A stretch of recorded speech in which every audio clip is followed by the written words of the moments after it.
Hi, it's Ed Garrity. A big part of our success at Great Bay Community College and beyond is about us living and leading our lives with gratitude. Because I think it is so easy in our fast-paced, busy lives, with all the things that we have going on, things that we've been through, that we're going through, that maybe nobody has any idea that we've even experienced, to take so many simple yet special things for granted. Something as simple and as special as, say, our ability right now to be able to see, or our ability right now to be able to hear, to get up from where we're sitting and walk right out of a room, to have the great freedoms and opportunities that we have living in the country that we live in. I always remember I was walking off a stage at a conference when a 13-year-old by the name of Brett came up to me. Brett, completely blind, has been his entire life. Not once has he seen a beautiful day. He's a little guy, and he walked up to me and he said, "Mr. Garrity, my name is Brett. I was just wondering if I could get an idea of what it is that you look like." I said, "Sure, Brett." Well, the next thing you know, Brett took his little hand, he reached way up, and he put it right in my face like this. Well, after a few moments going like this to my face, I was like, "Okay, Brett, what do I look like?" He smiled real big as he took his hand, and he put it right on top of my head, and he said, "Well, you're about this tall." And as I talked with Brett, as I hung out with Brett, I could see that he had a great sense of gratitude, a great sense of appreciation for the abilities that he still had, abilities that were going to help him persevere, be resilient, have that winning mindset, make his dreams come true. I'll always remember Jessica at a college I was speaking at. She came up to me at the end of a program and she said, "Hey, Ed, I really like that story you told about Brett." She said, "Ed, I'm blind too." She explained to me that she loves roller coasters. She said a lot of her friends were afraid of roller coasters because of how high they were and how fast they are. She looked at me and she smiled and she said, "But I'm not afraid." I asked, "How come?" She laughed out loud and she went, "Ha ha, because I can't see them." Sometimes I think that one of the only times that we truly realize how often it is we sometimes forget to be grateful for what it is that we have in our lives, for the opportunities that lie before us, is when we lose somebody close to us. Because it is at those moments that we are truly reminded of what is most important in life. We begin to reflect and even say to ourselves, I wish that maybe I could just call that person one more time, write that person one more letter, or tell that person those 3 words are the most important words of all. I love you. As we grow older and as we develop as leaders, no matter what path we take in life, I believe that we need to say those I love yous and those I care about yous, not less, but even more.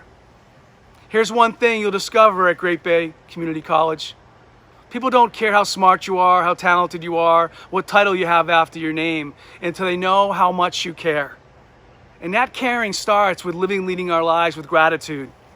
And yes, with that gratitude, we can have the right kind of attitude. We can have that winning mindset to deal with the ups and the downs and the challenges that we face, not just in college, but in life.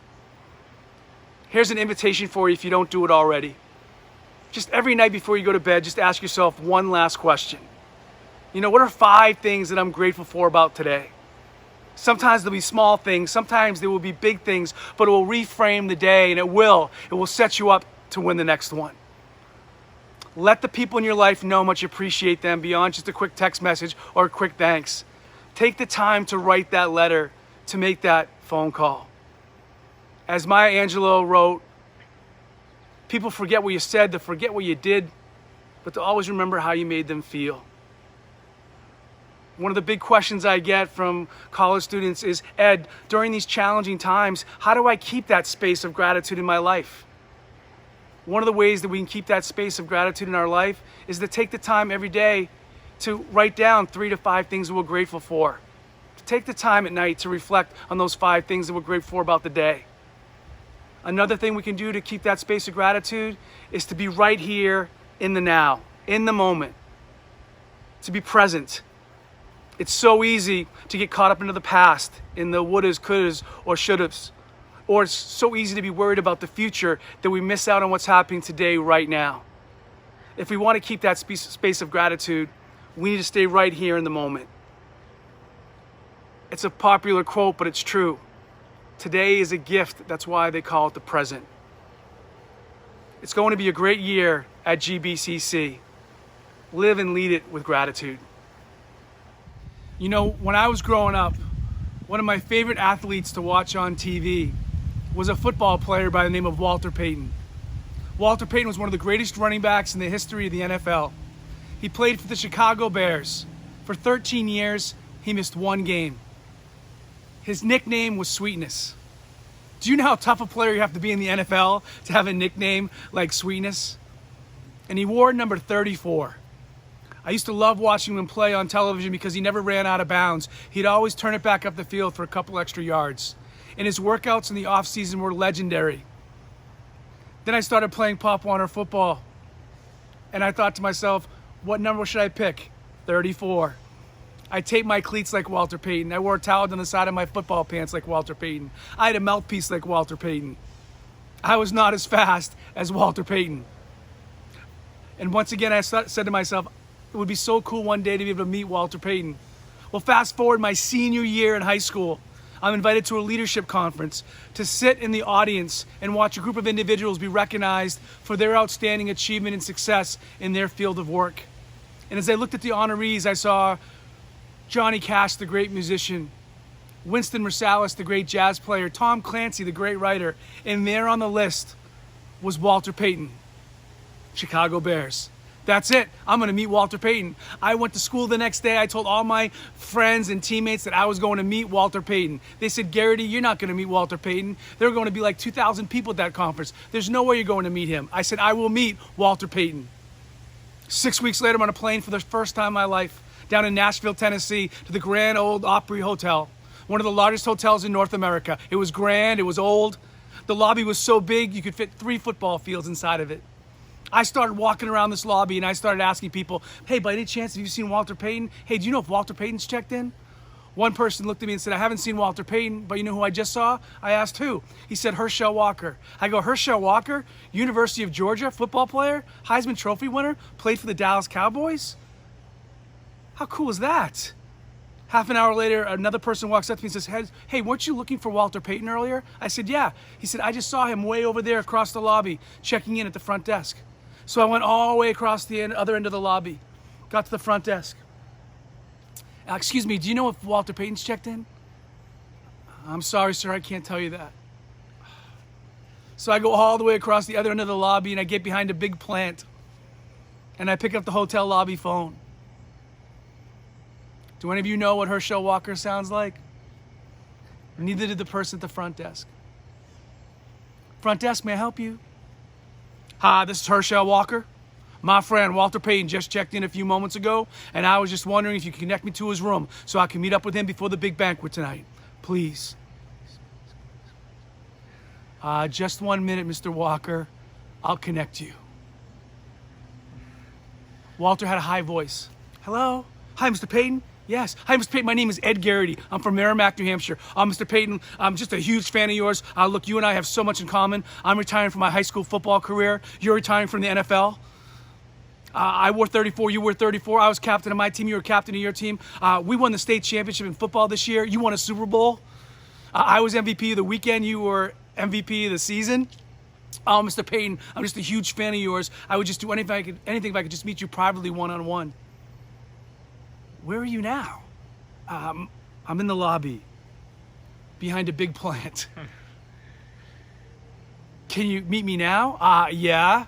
Okay, I'm in room 2310. Thanks so much, Mr. Payton. I grab my bag, has my camera, has my posters, has my football cards. 10 minutes later, I'm knocking on 2310, and there opens the door Walter Payton. Jacked. And he had the kangaroo logo on his shirt. He said, Ed. I said, Mr. Payton. He said, come on in. I walk into the room, and across the room is his wife, Connie. And he goes, honey, this is the young man who just called a moment ago. She went, oh, hi, Ed. And before I could say anything to Mr. Payton, he goes, congratulations. I go, congratulations for what? He said, well, didn't you say on the phone that you won the championship in football this year? I said, oh, yeah. And he looked down at my hand, and I had my championship ring on. And he asked, can I see it? So I was a little embarrassed as I took off this giant silver aluminum ring covered in blue glass. And he looked at it, and he looked at the side, and he smiled. And then I asked him, can I see yours? And he takes off this giant Super Bowl ring. And I'm holding it in my hand. And I'm like, oh, Mr. Payton. I said, thank you so much for taking the time to meet with me here today. He goes, no, thank you, Ed, for all your support. And then I said to him, I can't believe you didn't get a touchdown in that Super Bowl that you played in. And he looked at me and he smiled and he said, Ed, always remember it's not about touchdowns. It's about championships and it's about team. Before I knew it, he was asking about my mom, my dad, my brothers, my sister. He was asking about my goals, my future. And then next thing I know, he said, hey, Connie, can we get that picture? I have my arm around Walter Payton, his arm around mine. We get the picture. He signs the remaining cards. And I say, thank you so much, Mr. Payton. He goes, no, thank you, Ed. And as I walked out the door, he said, hey, one more thing. And he went to the desk and he picked up his wallet and he pulled out a business card and he handed it to me and he said, this is my private contact information. This is my private number. If you ever need anything, he goes, you let me know. Thanks, Mr. Payton. I walked out of there and I wasn't sure if what happened had just happened. But in my office are those signed football cards. That picture of Walter Payton and I, and that business card is right at the center. In fact, let me show you that right now. As you can see, bottom right-hand corner is the picture of Walter Payton and I. You can tell it's a hotel room because you can see the clothes hanging in the closet. And there, right at the center, is that business card. Every time I see that blue business card, I'm reminded about how one person took the time to meet with a 17-year-old kid from Merrimack, New Hampshire. There was nothing in it for him, and yet he took the time to listen to my story. He took the time to say thank you. And with that blue business card, he took the time to say, hey, you know what? I see you, and you matter, and I got your back. And that is my wish for all of you as you begin your journey this school year at Great Bay Community College, to take the time to listen to one another's stories, to take the time to say thank you. Yes, take the time to be grateful, to be kind. And if you do that, you'll make this year be an extraordinary one, where we stand up for our greatness and stand up for the greatness of others.